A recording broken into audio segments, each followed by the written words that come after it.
And we will use a stopgap smooth and our general sealant, handy fix.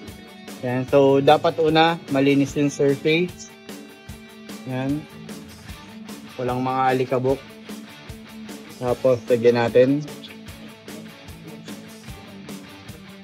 So sa unang paglalagay mo, medyo bako-bako siya kasi hindi mo pa ginagamitan ng stopgap smooth.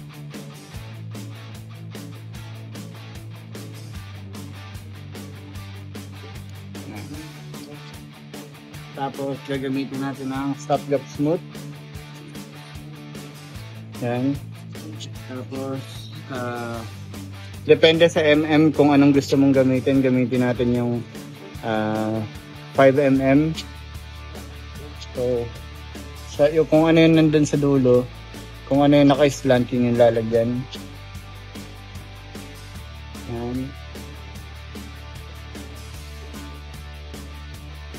Yun.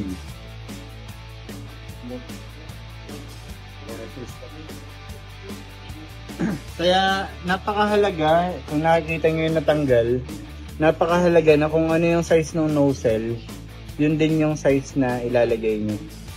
Para hindi naman nasasayang yung sealant. Yun lang po. Thank you.